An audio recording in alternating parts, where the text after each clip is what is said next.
Hola a todos, ¿cómo están? Estamos acá en nuestro segundo capítulo de YouTube y hoy tengo el privilegio de hacer una entrevista no solo a mis socios, sino también a mi hermano Nicolás. Hola a todos, buen día, ¿Cómo andás? ¿todo bien? ¿Todo Excelente, bien? 10 puntos. Se nota en tu cara. Estás contento. No, para empezar, nos pareció una buena idea para introducir quiénes somos nosotros, contar un poco cómo surgió todo esto, quiénes somos y qué rol representa Evercraft en tu vida. Así que como primera pregunta quería saber primero quién es Nico, cómo te describirías, qué podrías contarnos de vos y qué rol tenés hoy en Evercraft. Bueno, soy Nico, como dijo el entrevistador. Tengo 45 años, soy licenciado en Relaciones Internacionales, instructor de formación profesional y empleado durante mucho tiempo y después de eso, emprendedor. En lo que es emprendedurismo, pasando por todas las etapas, de iniciar un negocio, una empresa, un emprendimiento desde cero, hasta convertirlo en lo que es hoy una empresa consolidada y ya con socios inclusive. Así que bueno, eso es un poquito el, lo que es yo dentro de Evercraft ahora. Muy bien, muy claro. Y también preguntarte cómo es que surge esa chispa del emprendedurismo. ¿Vos venís de una familia emprendedora o cómo son tus raíces con respecto a eso? No, al contrario. Lo que es la familia siempre de empleados, tanto privado como público. Y yo mismo, empleado en el sector privado, eh, tanto en lo que es comercio como en ONG. Y bueno, dentro de eso, de lo que es ser empleado, lo que influyó mucho, me parece, es que ese último empleo donde estuve, fueron 8 años largos, era una entidad gremial empresaria. Por lo tanto, estaba muy rodeado y muy vinculado, por así decirlo, con ese ámbito gremial. Es decir, estaba rodeado de empresarios. Yo como empleado, obviamente. Pero bueno, eso es lo que en un principio te da la pauta de decir, che, está bueno este camino, está bueno lo que hacen ellos y estaría lindo ver, seguir ese camino también, estar en este ámbito. Y bueno, así fue como surgió ese primer impulso, sería por hacer algo propio. Después vino todo lo demás, que es el qué. Exacto. Bueno, lo más importante es definir el qué. El camino sé que es complicado, pero cuando vos te planteaste eso, trabajando en este lugar que estuviste tanto tiempo, ¿cuándo fue que notaste verdaderamente el cambio en decir, bueno, hasta acá llegué, yo no quiero seguir viviendo de esto, tengo que verdaderamente dar ese salto, dar ese paso y poder empezar algo propio? Bien, buena pregunta. Eh, Gran parte del proceso de lo que fue emprender se dio por el hecho de que en ese mismo lugar de trabajo, rodeado de empresarios, teníamos un vínculo muy fuerte con la UNR, en el cual teníamos la escuela de economía. Cuando surge la idea de qué hacer con el plástico, porque lo primero que surge en todo esto fue qué hacer con el plástico que se desechaba, es buscar la forma de encontrar una solución, encontrarle una vuelta, pero a su vez hacerlo rentable, es decir, que haya un negocio, que hay un negocio en lo que es el reciclado, y hacer ese emprendimiento una forma de vida también. Y a partir de ahí es que se desarrolló el primer plan de negocios que daría lugar a Evercraft después, como Reciclado Plástico Rosario. De hecho, fue el primer nombre que uno le puso. Pero ese plan de negocios, no sé si sería corregido, pero sí con un seguimiento de la UNR y de la Escuela de Administración fundamentalmente, es lo que permitió llevar adelante, decir, che, mira, esto como plan de negocio y como idea vinculada entre el reciclado y, un- y algo económico se puede dar. Se veía muy promisorio. Así que una de las primeras cosas que hicimos ahí fue presentarnos el plan de negocios, en competencia de plan de negocios, y al tener una muy buena repercusión y al tener cada vez más que me llevaba cada vez más a meterme más en ese plan de negocio, que en ese entonces era una teoría fundamentalmente. Decir, bueno, evidentemente hay algo acá, llama la atención, es novedoso, está bueno, a la gente le gusta. Y bueno, llega el momento del piletazo, es decir, estamos 8 horas en ese trabajo de oficina y no le dedicamos nada de tiempo al emprendimiento, o llegamos al punto de decir, che, bueno, esto va bien, funciona, está bueno, vamos con todo para este lado. Se da, cuando se hace clic y se da, decimos, hasta acá llegamos, la repercusión fue buena, vamos para adelante. Y ahí va, piletazo. Telegrama de renuncia y vemos qué pasa. Pasar de cero. Y vemos qué pasa. Y bueno, surgiendo, o a partir de esto que comentabas del emprendimiento, estuvimos hablando un poquito, pero ahora sí me gustaría introducirnos más en lo que es Evercaf. Cómo nació, cómo surge esa idea, cómo se fue desarrollando, los primeros pasos, hacer toda una recorrida desde el primer momento en que pasa ese clic de hacer el piletazo, desarrollar el plan de negocio, como más o menos mencionaste, pero después seguir avanzando en la historia hasta llegar al día de hoy. Bárbaro. El camino es largo, es complejo, es la base de todo emprendimiento. Todo emprendimiento, cuando surge, tiene un camino por recorrer bastante complejo y siempre vinculado a la situación y al país, en definitiva, que es el que marca los vaivenes económicos. En el caso de Evercaf, como te comentaba, nace un plan de negocio. Plan de negocio sobre una problemática muy puntual, que es el plástico. El plástico que se desecha, la basura.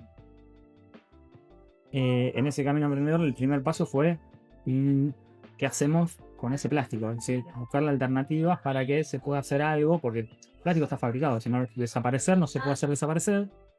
Por lo tanto, el problema ya está y lo que necesitamos hacer es buscarle una solución, o por lo menos buscarle una alternativa a eso que ya está hecho. Si el daño ya se hizo, bueno, por lo menos mitigarlo de alguna forma. Lo que sigue a eso va en un estudio de mercado relacionado a cuáles son las variables que tenemos para ese plástico en algún tipo de uso. Y después así fue como vi que estaba muy poco desarrollado, en realidad era un desarrollo nulo, el hacer listones, tablas. De hecho, el proyecto era hacer tablas, varillas y postres. Eso fue el inicio de lo que es el plan de negocio. Posteriormente a eso, lo que faltaba era el financiamiento, porque la diferencia entre una persona que hereda una empresa a una persona que tiene que hacer de cero es que tiene que arrancar desde la nada misma. Entonces, la primera etapa post plan de negocio, teniendo ya la idea, teniendo ya la solución que veníamos a ofrecer, en este caso era hacer plástico, comprar unas tablas, es buscar el financiamiento para la compra de maquinaria necesarias para eso. Así que a través de diferentes herramientas que hay para emprendedores, junto a competencia de planes de negocios, todo eso fue dando un fondeo para la compra de maquinaria, más créditos, más marketing que viene asociado a esa participación en diferentes eventos. Y bueno, a partir de ahí hacer las primeras pruebas, los primeros prototipos. Y una vez que tenés todo eso listo y desarrollado, lo que sigue es salir al mercado, que es lo más difícil, porque hacer algo es fácil, lo difícil en todo negocio es venderlo. Sobre todo para algo que es novedoso, que viene a buscar un reemplazo a la madera, es decir, es una alternativa a la madera natural. Nosotros estamos muy acostumbrados a nivel país a lo que es madera, la madera es intocable. Y bueno, meter un producto nuevo que no estaba en el mercado e insertarlo, lo cual genera, sobre todo desde cero y sin ningún tipo de base, lo cual genera una dificultad bastante grande. Nosotros, algo importante fue cuando arrancamos y salimos al mercado, cómo salir al mercado, teniendo en cuenta que tenemos una base cero en lo que es redes sociales, que es muy mínima, repercusiones por esas competencias. Y en 2017, mediados de 2017, un poquito más entrado el año de la mitad, Mercado Libre fue el primer, digamos, puntapié de lo que es venta. ¿Por qué? Porque a nosotros nos brindaba una vidriera de las 24 horas, todo el año, abierto. Por lo tanto, como para insertarse y arrancar, fue el primer paso. Lo bueno que el producto tuvo buena repercusión, buena llegada, fue creciendo, lo cual nos generó, a partir de ese Mercado Libre, una espiral en lo que es venta. Y en un solo producto, que fue la tabla. Es decir, obviamente, al ser un emprendimiento y estar solo, lo que es producción es lo que podía hacer yo en ese momento. Por lo tanto, lo que me pedían en la tabla y fui postergando lo que es varilla y postes, por ejemplo. Fue creciendo, creció muy bien, al punto que Mercado Libre después directamente no nos fue necesario. Cerramos. Y lo que es venta se manejó fundamentalmente por canales mayoristas. Vinieron grandes compradores, compraban en cantidad. Gran parte de ellos eran otros chicos, otros emprendimientos que se dedicaban a la fabricación de mobiliario para exterior, sea para la línea jardín, como reposeras, camastros y juegos de living, como para lo que es jardinería, en lo que son composteras, macetas en altura, bancales. Y gran parte de lo que es venta se canalizó para ese tipo de mercado. Obviamente fuimos creciendo, las ventas fueron acompañando, el producto tuvo buena llegada, buena repercusión. Y bueno, a partir de eso también fuimos incorporando personal. Y después se incorpora ya como parte de la empresa, es decir, cuando ya cambiamos de razón social de ser un unipersonal a lo que es una sociedad, sos vos, que es el ingeniero que le hace falta a este licenciado de Relaciones Internacionales dentro de la empresa. Bueno, justo iba a relacionar o preguntarte sobre eso, pero por ejemplo, vos mencionabas que comenzó como un plan de negocios, o sea, vos trabajabas en una oficina, empezaste a desarrollar un plan de negocios hasta que conseguiste ese financiamiento para la maquinaria y poder producir. ¿Cuánto tiempo pasó desde ese momento en que empezaste a escribir en la computadora el plan de negocios y efectivamente empezaste a vender por Mercado Libre? El plan de negocios lo arranco principio de 2013. Es decir, la empresa arranca, muchas empresas al revés, uno tiene una necesidad y lo primero que hace es se pone un negocio, después analiza lo que va a pasar. Esto arrancó al revés. Hicimos primero un plan de negocio con un desarrollo teórico de qué podría llegar a pasar. Eso se arrancó en 2013, fue con el acompañamiento de la UNR, que lo iba corrigiendo y iba haciendo ajustes al mismo. Y sobre 2014 ya se da la primera adquisición de lo que es maquinaria. Es decir, ese desarrollo de plan de negocio llevó casi un año. Desde ese desarrollo de plan de negocio hasta el 2014, que es cuando ya me inscribo como o que me doy de alta dentro del sistema, a lo que es el periodo de venta, fue en el 2017. Así que pasaron 3 años y medio en lo que fue todo el desarrollo de prototipo, prueba, ensayo, error, hasta que vimos con el producto final que en ese entonces eran las tablas. Así que es un recorrido muy paso a paso. Eso se debe también por el hecho que decías vos. Uno estaba trabajando 8 horas en una oficina, de ahí a dar clases en una escuela otras 3 horas más. Por lo tanto, lo que es dedicarse de lleno al negocio, al emprendimiento, era mínimo los fines de semana. Por lo tanto, ese avance no pudo haber sido tan rápido como quizás en otra situación. Si uno está desempleado o que tiene un trabajo part-time, te puede dedicar mucho más tiempo y acelerar todo ese proceso. Igual el proceso lleva tiempo, el desarrollo de un plan de negocio es lento, es largo. Arrancar de ser una industria, si algo donde hay que transformar una cosa en otra, también lleva su tiempo. Pero bueno, es un proceso que sea paso a paso.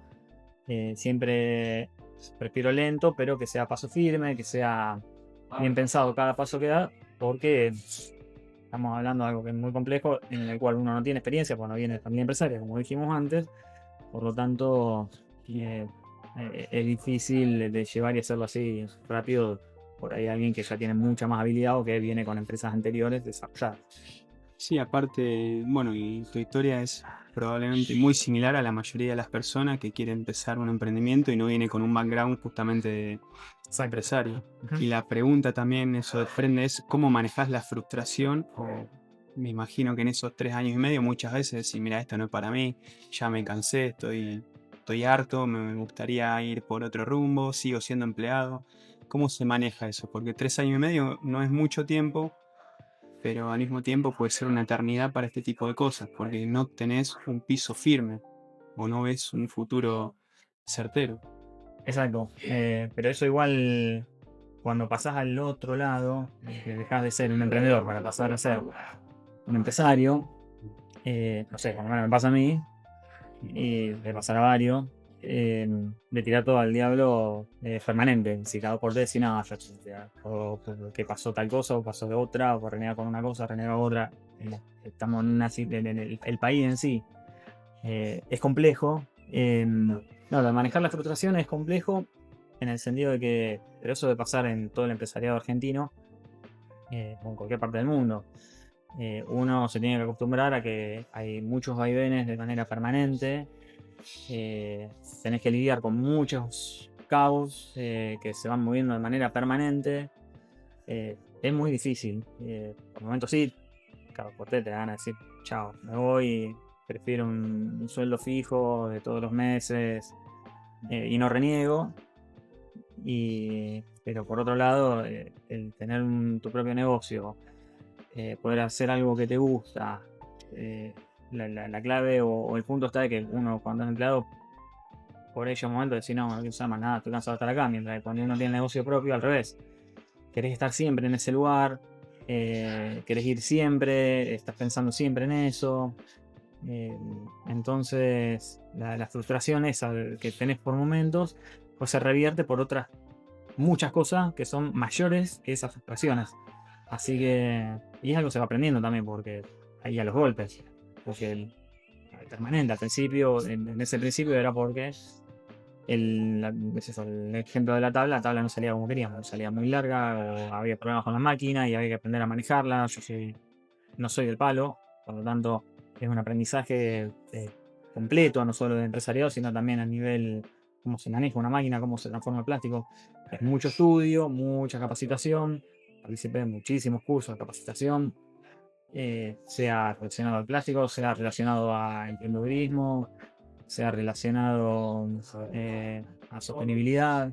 Entonces, capacitación permanente, eh, el manejo de la frustración está y estuvo también dentro de esos cursos, pero ya te digo, lo que te genera después, todo lo que va sucediendo con ese emprendimiento, supera por lejos eso que te tira para atrás. Está clarísimo, sí, perfecto. Me imagino que ya con el tiempo te vas acostumbrando al tema de la frustración y poder sacarlo adelante. Y otra cosa que quería aprovechar a anexar y algo estuvimos hablando es qué es trabajar con familia. ¿Te imaginaste en algún momento que ibas a poder trabajar con familia? ¿Qué es trabajar con tu hermano? También está el resto de la familia involucrada. Te pido honestidad. Yo sé que está bueno trabajar conmigo, eso ya lo sabemos, Es la parte pero, difícil. pero quería saber cómo se siente desde tu lado. Mi opinión me la reservo. Mejor así. No, lo que he trabajado con familia, en realidad siempre desde que nace, desde que se inicia este negocio, este emprendimiento, está la familia detrás. Es decir, está siempre la familia presente. En el caso puntual de la parte de inicio, la propia del lado de después los chivos que te apoyan, te bancan, que estás poco en casa, que estás más concentrado en otra cosa, que el tema guita, plata, poner un poco más, un poco menos, hasta que arranque. Por el otro lado, en el lado ya de in situ de la fábrica en sí, desde que arranqué solo. Dice, papá siempre estuvo, es el que hacía toda la parte organizativa de maquinaria, por así decirlo. Parte mecánica. Mecánica, ¿por qué? Porque, bueno, tiene un bagaje muy grande en lo que es mantenimiento, de gran industria sobre todo. Y bueno, todo eso lo volcó a este emprendimiento que estaban haciendo. Por lo tanto, ya desde un principio ya teníamos una persona dentro de la familia en el lugar tratando de sacar adelante ese producto. Y por el otro lado, así como estaba él, también estabas vos, que en ese entonces estaba estudiando la carrera de ingeniería, que para ciertas cosas, y cuando necesitamos una mano para lo que son pruebas, prototipos, o para ciertos eventos donde participábamos, con muestras, o con disertaciones, o con stand, también te sumabas, lo cual, bien, como venís desde el principio también, primeros pasos que dimos, también estabas. Y trabajar en familia está bueno, está piola porque hay un marco de confianza donde se pueden decir ciertas cosas por ahí con socio externo. Yo no sé si las llegas a decir o te llegas a entender en ciertas cuestiones sobre ciertos diálogos. Por otro lado, al ser familia y estar desde el principio también arrancando dentro del proceso, sabés el esfuerzo que lleva llevar adelante un proyecto, un emprendimiento. Por lo tanto, es genial estar en familia. Es lo mejor que te puede pasar, siempre y cuando se sepa siempre llevar una línea de conducta o de comportamiento, sabiendo dividir que una cosa es el negocio y otra cosa la familia, ¿no es cierto? Para que no pase nada a futuro, fundamentalmente. Así que es genial, es buenísimo. Sí, aparte de una salvedad, nos llevamos 15 años de diferencia, o sea que hasta una diferencia generacional tenemos, pero eso también nos ayuda a complementarnos. La diferencia Sí. generacional está muy buena. ¿Por qué? Porque al haber esa brecha, tenemos puntos de vista sobre ciertas cuestiones que son muy distintas. Con respecto y volviendo a este tema de Evercaf y cómo fue concebido, quería preguntarte cómo es desarrollar un emprendimiento, luego convertirlo en empresa, en algo que es la basura, partir de basura plástica. Muchas veces nos pasa y nos reímos que la gente se pregunta cómo es que vendemos un producto si está hecho con basura y la basura es gratis. Y está lejos de serlo, ambos lo sabemos, tal vez la gente no lo sabe, pero quería saber cómo se elabora un emprendimiento y empresa sustentable, no solo en lo ambiental, sino también sustentable o sostenible en lo financiero. Bien, bueno, el tema plástico y la sustentabilidad es muy complejo. Los tipos de plásticos son muchísimos, no son solo los 7 triangulitos, tenemos 7 triangulitos que determinan diferentes tipos de plásticos. A su vez, al interior de cada uno de ellos hay ramificaciones, por lo tanto, eso complejiza mucho el tema del mismo. Y hacer algo rentable y a su vez cambiar la matriz de pensamiento de que el plástico es gratis, la basura es gratis, lleva su tiempo y tiene su grado de gran complejidad. ¿Por qué? Porque la basura en realidad no es gratis, obviamente. En el momento que uno pone una bolsa de basura en la vereda o en el tacho correspondiente para que se lo lleve el camión, ya a partir de ahí, eso a través de los impuestos, un contrato de recolección de basura a nivel municipal sale millones de pesos. Tener en cuenta que eso hay que separarlo, hay que clasificarlo, hay que procesarlo y hay que transformarlo en materia prima para lo que será una industria que es la nuestra. Por lo tanto, lleva todo un costo en energía, en logística, en transformación, en mano de obra, y hace que trabajar con basura, tanto nosotros que estamos en plástico como aquel que trabaja en el reciclado del vidrio o del metal, también tenga costos. Es algo donde es difícil por ahí de visualizar para una persona o alguien que está en el tema, pero bueno, es parte de nuestro trabajo también llevar adelante una concientización tanto en la separación de residuos, no para bajar costos porque en sí no lo baja, pero para esos recicladores urbanos, esa gente que está en el primer eslabón de lo que es la sustentabilidad, su trabajo sea más digno, por así decirlo, en el sentido de tener un poco más separado todo lo que se va a encontrar en ese momento. En su momento, cuando arrancamos en lo que es madera plástica, no había nadie. lo que es residuos todo tirado en todos lados. Y con el tiempo esto fue evolucionando mucho, ya lo que es separación de residuos en origen ha cambiado, para bien ha cambiado porque tiene mucha mayor separación, la conciencia ambiental cada vez mayor, en los chicos es terrible la diferencia, como ya no te tiran un papelito al piso, ya se paran en su casa o en la escuela o en la universidad con los que son ya adolescentes o casi adultos. Pero bueno, es todo un complejo. El reciclado no es tan fácil. Cada tipo de plástico va para una industria específica. Si bien nosotros tenemos la suerte, por así decirlo, de usar de todos esos 7 tipos de plásticos, 3 de ellos, lo cual es en un porcentaje muy elevado de lo que usamos. Hacemos un producto también que lleva mucha cantidad, porque una tabla pesa 4,5 kilos de lo que es plástico, por lo tanto lo que es producción, nosotros procesamos una gran cantidad de quilaje. Eh, Esto ayuda también. Así que, pero bueno, es complejo, es difícil.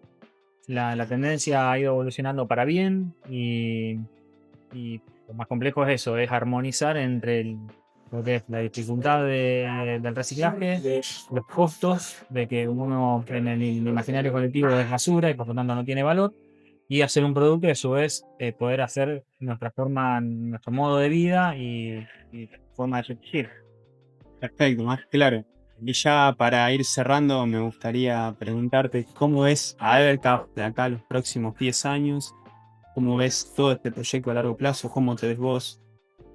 Bueno, y en los próximos años, y de acá a 10 años, me tirás el parámetro temporal, creciendo, siempre creciendo. La evolución de Evercraft, como lo dije desde un principio de la entrevista, fue paso a paso, fue pausado, pero fue firme. Es decir, cada paso que se dio fue para avanzar.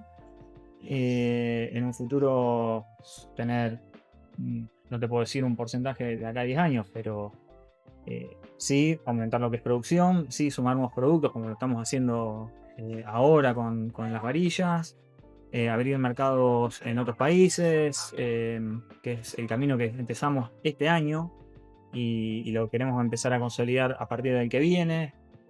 Eh, Evolucionar en lo que es tecnificación, en lo que es uso de recursos más eficientes, en lo que es producción fundamentalmente. Seguir con lo que son capacitaciones a escuelas, a empresas, seguir generando esa conciencia ambiental e ir sumando más adeptos a lo que es la separación de residuos, a lo que es el reciclaje y a lo que es cuidado del medio ambiente. Así que Perfecto. bueno, esperemos que se dé. Bueno, muchas gracias por el tiempo y espero te hayas sentido cómodo. Comodísimo. Gracias a todos por escucharnos. Este fue nuestro segundo capítulo en nuestro canal de YouTube. Y si tienen algún comentario, una pregunta que quieran hacerle a Nico, aprovechen a escribir, suscríbanse, pónganle me gusta y compartan con sus amigos.